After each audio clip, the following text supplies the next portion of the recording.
wild geese that fly with the moon on their wings.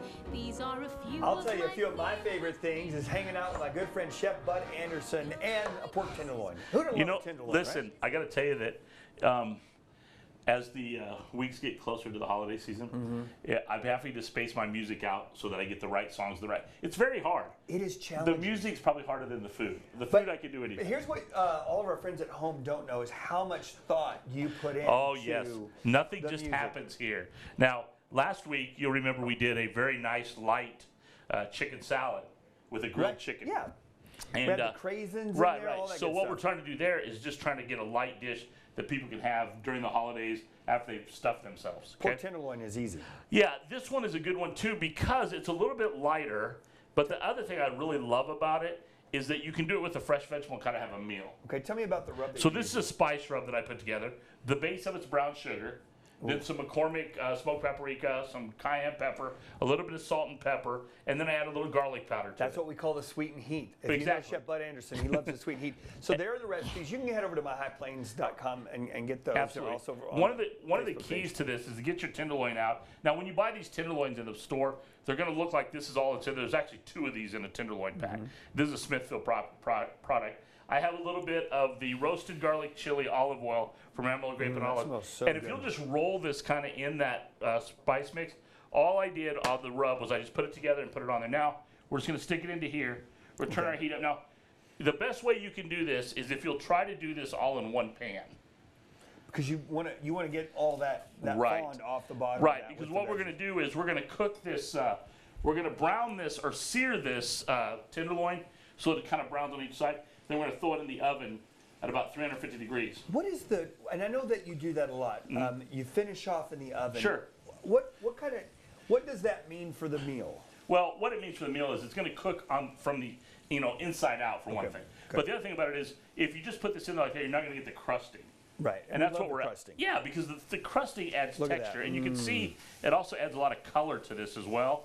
And what we're going to do with this is you can do this one of 2 ways. Here's how I like to do it: is I like to cook the tenderloin in here. Okay. You can actually throw this whole thing into the oven and just let it finish off, and it will finish our carrots off in the pan after we take it out.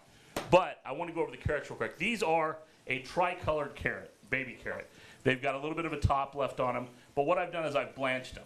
So if you'll just stick them in the water, boiling water, about 3-4 minutes, pull them out, put them in some cold water, an ice bath, and let them sit.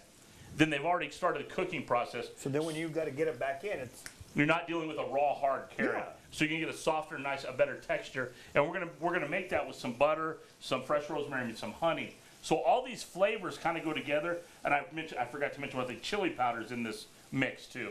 So you've got a lot of little heat items going on. The brown sugar really helps to kind of give it some body and kind of help the caramelization process more than making it sweet. Does that make sense? and then the butter does its magic. The butter does its magic when you put it in there. And I really like using that, the roasted garlic chili from Amarillo Grape and Olive. If you haven't went there over on Coulter, man, go try the place out. So many good items, and that is one of the ones you can start And with. they've got some great balsamics, They too. do. The balsamics, and especially a lot of good light balsamics. I love the light ones better than I do the dark ones. And you can go in there, you can do a nice little sampling of all the ones that Absolutely. they have. Yeah. We use it in our house. I Yep. know that you use it and everything. We love it. We love it. So. All right, I tell you what, let's take a quick break. We're going to be back in the kitchen with Chef Bud Anderson right after this quick message. Don't go anywhere. Dog bites when the bee stings, when I'm feeling sad. I simply remember my favorite things and then... Welcome back, everyone, to the magic of television. We went ahead and had a tenderloin prepared and ready to go. The other one's in the oven cooking off. But we've added our carrots, Right. or tricolored carrots, into this mixture. Into the same skillet that they were in. We're going to add some butter to that. And what's going to happen here is we're going to finish the carrots off. Then this glaze that comes out of there, we're going to go over the top of that with. So the first thing we got to do is we got to get the carrots where they're starting to caramelize, which you can see they're doing. And if you put the fresh rosemary, is the best. I love rosemary. And a little bit of salt and pepper over the top of the carrots, okay? And just let that butter melt down. I've turned the heat way down so it's not kind of burning it up, all right? Then what we're going to do is we're going to take some of the fresh rosemary and just go in there like that. I like to leave it in pieces like that, and all I've really done is just taken the rosemary and just taking it straight down like that. That's all you got to do to clean it, is just take that whole piece and put it right down like that. It's so aromatic. It's just Oh, it's so good. wonderful. And it smells like the season. That's the best part, Andy. It smells like the season. And we love this season, don't we? I do love this season. I'll tell you, the fun part about this season that I think is really cool before Christmas gets here is the Thanksgiving season is a great time to spend time with your family, but it's a wonderful time to do things that you usually do at home. That's like I consider Thanksgiving the home season, you know, where you kind of spend a lot of time with just food and family, okay? All right, now, coming back with the a sweet. little bit of honey over the top of this. Oh, honey. And that's going to make the kind of the glazing process finish off there, okay?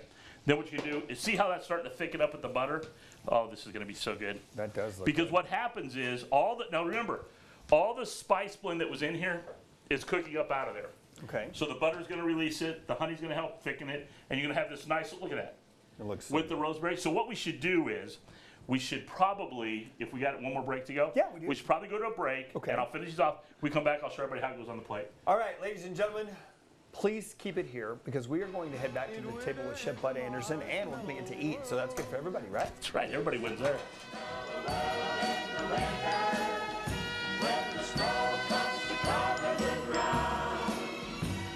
It's time for play. It's a whipped cream day. I'll wait. Bites when the bee These are a few of my favorite things. I do love this season, and I love just the good pork tenderloin. Absolutely. It's the stay home holiday. I love that. That's what it is. Okay, so we've reduced this down in the pan, and I'm going to pour this over the top. This is basically the spice mix, the honey, the butter, and then the rosemary. Okay. Okay? And I'm telling you something, folks. If you want something that's kind of fun for your folks to have, and you kind of burn out on turkey and ham, this is the way to go. And the other great thing about pork tenderloin is it is so cost effective. I mean, it's not expensive at all. Okay. And this time of year is a great time to do it or pork loins. So. This is also a great time for you to start thinking about classes that you can take with our good friend Chef Bud Anderson. So let's, I know we always talk about heading back to the table. Let's head back to the classroom. We got one at AC on this coming up Thursday. It is the holiday entertaining class. We had a holiday class 2 weeks ago. Fabulous class. Okay. A lot of good new people in it. Come see these. These are great. We do dishes similar to this, but the great thing about it is I'll teach you how to do the perfect holiday table because it don't exist. It's only perfect because of the people that are around there with you. There you go. I love it. It's beautiful, and I can't wait to dive in. Chef Bud Anderson, always thank you for joining us, and we'll have more Studio 4 right after this. Don't go anywhere. Winter is a marshmallow world. It's a marshmallow world in the winter when the snow comes to cover the ground. It's time for play. It's a whipped cream day.